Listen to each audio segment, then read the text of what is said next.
Сегодня у нас передача о Сюмбике.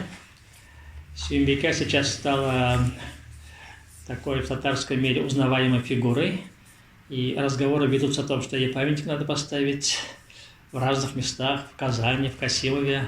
Даже какие-то проекты есть. Мы все знаем, что это казанская царица, которая правила в Казани накануне фактически падения Казани. И мы в свое время, вот с сидящим здесь Булатом Раимовичем, провели интересную конференцию в Касимове, и вышел даже вот сборник, очень качественный сборник, посвященный Сюмбике. И тут многие вопросы, связанные с этой фигурой, рассмотрены, но, тем не менее, еще ряд проблемных моментов остаются. Я хочу сказать, что Сюмбика – это такая фигура, которая очень интересовала в том числе и русское общество. Вообще-то я бы не сказал, что русское общество больно уж интересовалось татарами, особенно после присоединения Казанского и других ханств, но вот Сюмбика оставалась все время в поле зрения русских. Достаточно будет сказать, что с 18 по 19 век были про Сюмбику написаны 4 оперы, оратория, потом большая поэма была сочинена на русском языке. То есть Сюмбика все время была на слуху у русских, в том числе у дворянских кругов. Это, конечно, не случайно, потому что Сюмбика оказалась фигурой, которая была значимой на этапе ликвидации татарских ханств. Она как раз попала вот в орбиту русского взгляда, переломный момент татарской истории. Поэтому вот в этом аспекте она как бы неуничтожима, потому что в любом случае в российской истории про нее упоминается до сих пор. Вот Влад Раимович нам немножко объяснит сейчас про контекст вот этих событий и вообще про Сюмбику немножко расскажет. А потом мы еще вернемся к этой фигуре и посмотрим на Сюмбику немножко с другого взгляда. Благодарю, Дамир Валерьевич. Очень приятно совместно с вами сидеть. Да, у нас действительно в 2019 году вышла вот эта книжка по материалам конференции 2015 года. И как научный редактор книги, соответственно, я уже немножко стал разбираться в исторической канве жизни Сюмбики. Ну, что можно сказать про нее? Я не знаю, как бы, есть ли смысл пересказывать жизненный путь, может быть, кратко это Кратко сделать? только можно, я думаю, нужно. Да, ну, я приведу данные, вот, которые среднестатические, скажем так, то есть некоторые даты, они условные, потому что точных источниковых данных не сохранилось по этому поводу. Сюмбике родилась приблизительно в 1519 году в очень знатной ногайской семье. Ее отец был на тот момент Мурзой, Юсуф. Впоследствии он стал бием, то есть верховным правителем Ногайской Орды. И потом был убит своим братом в военной стычке. Важно то, что это была семья была очень знатного происхождения. То есть княжна, можно так сказать. Да, княжна, можно по-русски, княжна. если говорить, то княжна. Нюанс вот этих знатных семей, как тогда, так и сейчас, потому что знатные семьи сейчас существуют, в том, что, в общем-то, представители этих семей, они не вольны, так сказать, своей судьбе, они сами себе не принадлежат. За них практически решают их родственники, потому что любой шаг с их стороны – это какое-то политическое действие, и оно может быть как желательным, так и нежелательным. Поэтому, к сожалению, видимо, для нее, персонально, для Сюмбики, она редко решала сама. И, в общем-то, ее судьба, на мой взгляд, вот это судьба заложницы политических интересов разных групп и разных государств. Важным этапом, важной точкой, вернее, отсчета ее судьбы является брак с на тот момент, вернее, бывшим касимовским и на тот момент казанским ханом Джан Али. Этот брак произошел в 1533 году, через год после воцарения Джан Али в Казани в качестве хана. Тут есть вот один момент, который мы должны оценить. Вообще, Ян Али был братом Шаха Али, как я помню. И что самое интересное, это были вообще-то потомки большеордынских ханов. То есть это вообще-то бывшие господа русских на самом деле. Но они уже вот сидели в Касимове. И в результате удачного похода крымцев в начале XVI века Большая Орда была ликвидирована и присоединена к Крымскому ханству. И вот линия этих ханов осталась без юрта. И вот они пошли на русскую сторону и получили вот во владение Крым. Касимов получили. Да. И, видимо, вот действительно неспроста именно с ними, ну, тут, видимо, совокупность факторов сказалась, но, возможно, то, что Москва решила работать с ними, одной из причин этого являлось то, что они представляли вот самый престижный, хоть и павший юрт, то есть Большую Орду, как бы основную до 1502 года наследницу Золотой Орды, условно, или Улуса Джучи. Джан Али был убит в 1535 году в Казани. Видимо, он пал как символ зависимости от Москвы. И, соответственно, Сюмбике осталась без мужа. После этого не вполне понятно, где она обреталась, потому что историки писали разное, но, судя по всему, она все-таки после этого находилась до 1546 года у отца, у Юсуфа в Ногайской Орде. В 1546 году крымский выходец Сафа-Гирей вновь воцарился в Казани, и вот в этом же году он взял в жены, судя по всему, она была пятой женой на тот момент его, Сюмбике себе в жены. И вот начиная с этого года, с 1546 до 1551, судьба Сюмбике уже попадает под достаточно плотное внимание источников. Подожди, вот тут надо тоже сказать один момент. Согласно казанскому летописцу, известному русскому источнику, хотя Сюмбика была далеко не первой женой Сафа-Гирея, вот как было сказано, пятой, но казанский летописец подчеркивает, что она была любимой женой. Это вот очень важно, и поэтому даже этот вопрос постоянно обсуждается. Может быть, вот Сафа-Гирей имел много жен, но оставил перед смертью юрт как раз Сюмбике и ее сыну. То есть есть такая трактовка в русской историографии, что из-за того, что он ее любил, он вот такой ход сделал. Как ты считаешь по этому поводу? Я думаю, это вполне логично выглядит, действительно. Потому что вообще у каких-то событий обычно какая-то подоплека имеется. То есть вот я думаю, все-таки неспроста именно Сюмбике запомнилось как историкам, так и даже простому, так сказать, народу. Возможно, да, были какие-то причины, но вот одна из причин, возможно, то, что она обладала какими-то качествами, благодаря которым Сафа-Гирей, да, хотя она была и пятой женой, оставил юрт ей. Очень не исключено. Вот как раз, еще раз подчеркну этот момент, я детально изучал вот казанский летописец, и специально меня заинтересовала сцена, она есть казанская летописец, детальное описание, когда Сюмбику казанские вельможи решили отослать в Москву с сыном. Есть там сцена прощания с мужем. И там есть очень интересные моменты, которые подчеркивают, что это было реальное событие. И даже я пришел к выводу, что человек, который это описывал, вот этот казанский пленный, который написал источник, что он был очевидцем события, потому что он пишет, что Сюмбика легла на могилу своего мужа и плакала там. И я подумал, что, видимо, в Кремле был мавзолей, и Сюмбика спустилась по лесенке туда вниз, где вот стояли эти табуты.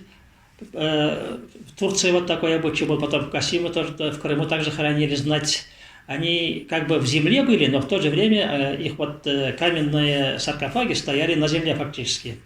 Вот, видимо, Сюмбика легла на этот табут, и плакала с мужем, и воевод русский, который должен был забрать его, он смотрел. И вот это казанский летописец сцену описывает. И я думаю, что очень достоверное описание. Да, очень вероятно. Ну вот тогда я как раз, Дамир Мулляевич уже сказал, вот как бы немножко забежав вперед, я скажу чуть-чуть про события, которым предшествовали вот этому плачу, скорее всего, имевшему место в действительности. В 1947 году у этой пары Сафа-Гирей и Сюмбике родился сын Утямыш-Гирей, который после крещения в 1553 году уже в источниках был Александром Сафа-Гиреевичем. И через 2 года, в 1549 году, Сафа-Гирей неожиданно умирает. Непонятно от чего. Он достаточно был молодой и, судя по всему, достаточно активный в этот момент. Насколько я помню, казанская история пишет о том, что он пьяный запнулся о рукомойник и упал. Но тут мы не можем ни подтвердить, ни опровергнуть, учитывая как бы предвзятое отношение автора к крымцам, как основным противникам Москвы на тот момент. Возможно, это выдумка. Но факт, то, что он умер, действительно являлся фактом. И вот этот год послужил стартом ее активной, скажем так, политической карьеры, которая продолжалась недолго, всего лишь 2 года, с 1549 по 1551 год. Сюмбике была активна, так как 2-летний, согласно источникам, Казанский престол перешел к Утямышу, но ему было 2 года. В 2 года, естественно, человек не может править. Соответственно, Сюмбике, возможно, стала некой регентшей вот этого маленького хана.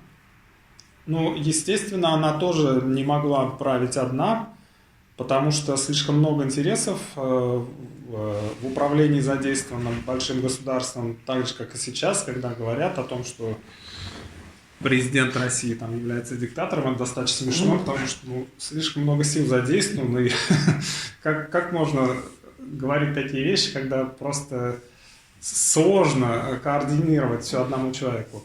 Ну так вот, то есть в любом случае ей приходилось балансировать между какими-то силами, вступать с кем-то в коалиции и так далее. Судя по всему, как я уже сказал, эти люди знатного происхождения часто себе не принадлежали, но иногда все-таки их чувства, видимо, подсказывали им дорогу, куда идти. Возможно, так произошло и в Сюмбике, когда она, по данным вот того же казанского летописца или казанской истории, вступила в любовные отношения с главой крымцев в Казани Уланом Кучаком или Кощаком, как его казанская история называет. Здесь, я думаю, что нужно одно примечание. Этих крымцев было не так много, но они, по-моему, уходили, где-то 300 человек ушли потом. То есть это был какой-то костяк, может быть, вооруженные какие-то отряды. Но вот надо обратить внимание на то, что хотя его звали Кощаком в русских источниках, его подлинное имя было Кулунчак. И вот то, что он называется Уланом, говорит о том, что он на самом деле был чингизидом. Чингизиды, это вот Уланами звали представители неправящей ветви чингизидов, которые, в основном были воинами. Я думаю, что вот всякие слухи, которые и в русские летописи попали, что он, мол, хотел стать ханом, они под собой некоторые основания имеют, потому что он, как чингизид, вообще-то мог претендовать на престол, хотя он относился к какой-то боковой линии, и мы не знаем, куда он пристегивается в реальности. Но вот этот момент надо иметь в виду. Поэтому Сюмбика, во-первых, была уже без мужа, и она могла опираться на его поддержку, на Кулунчака, как на знатную фигуру. И, во-вторых, за Кулунчаком, как я уже сказал, была все-таки воинская сила. Я думаю, что это скорее дворцовые стражи или люди, которые охраняли ханскую семью, может быть, как бы гвардейцы. Из-за этого эта фигура была важной на самом деле. Да. И действительно, вот я еще не упомянул, что вот на тот момент у Сюмбике было такое очень сложное положение. Естественно, ей как матери и как жене покойного хана наверняка хотелось сделать так, чтобы трон остался за ее сыном Утямыш-Гиреем.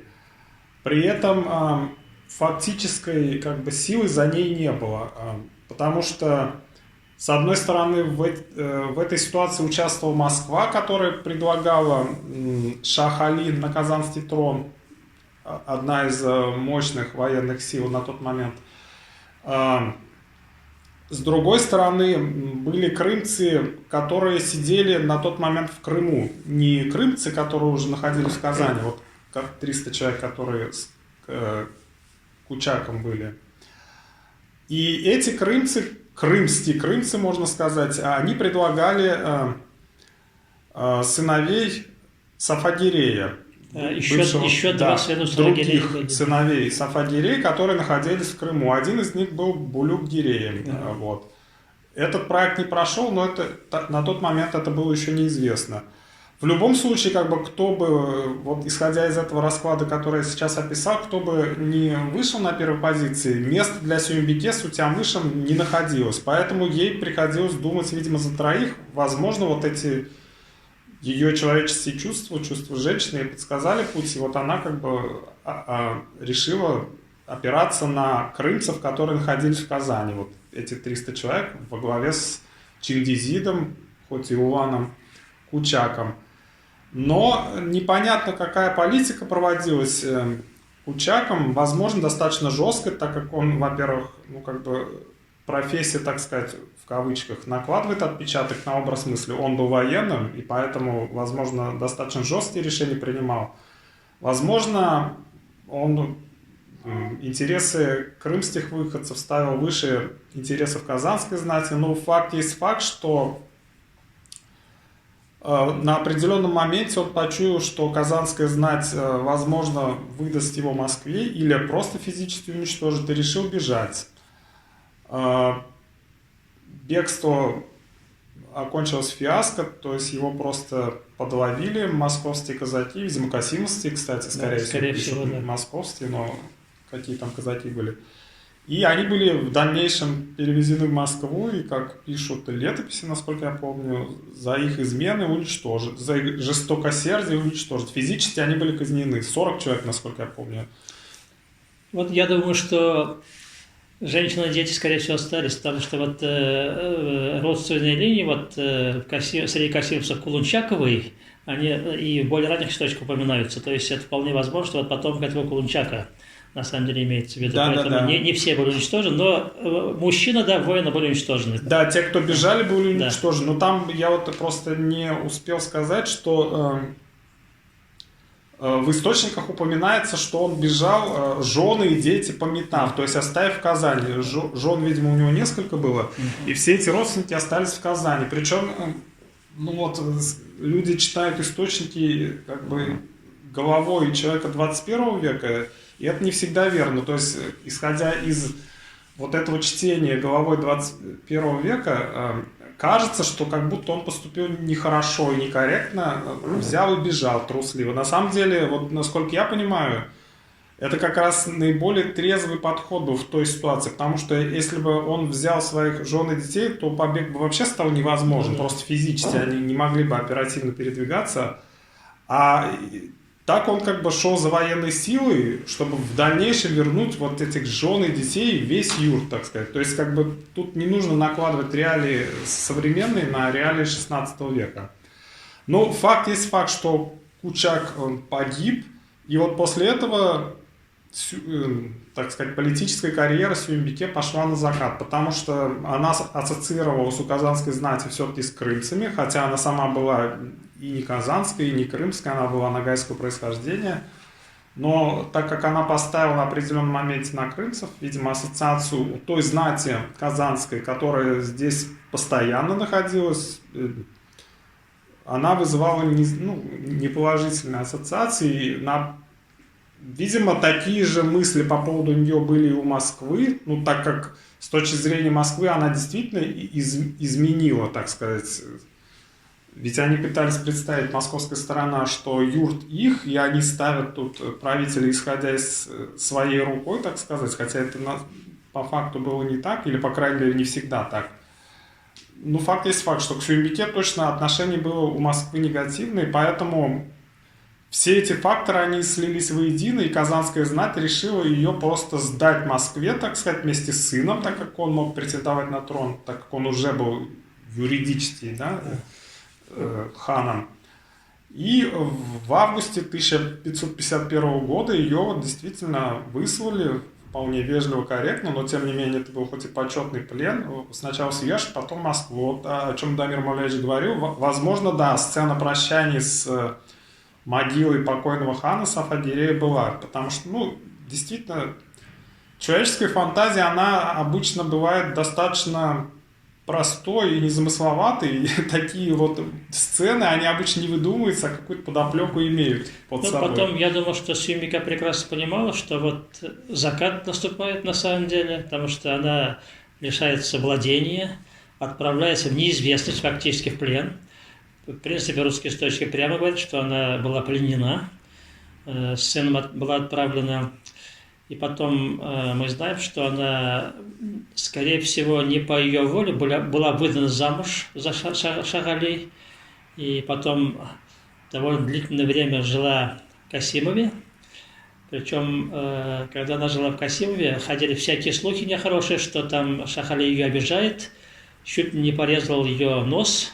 Там даже до Ногайского дошли такие слухи. Носа срезав, да. Там есть такая фраза. И это оказался проблемный момент. Даже Ивану IV пришлось с ногайцами вести переговоры по этому пункту.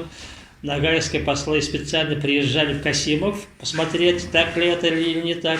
Убедились, что Сюембика жива, и ничего такого там нет ей. Но тем не менее, вот казанский летописец там все-таки говорит, что жизнь у нее там была нехорошей.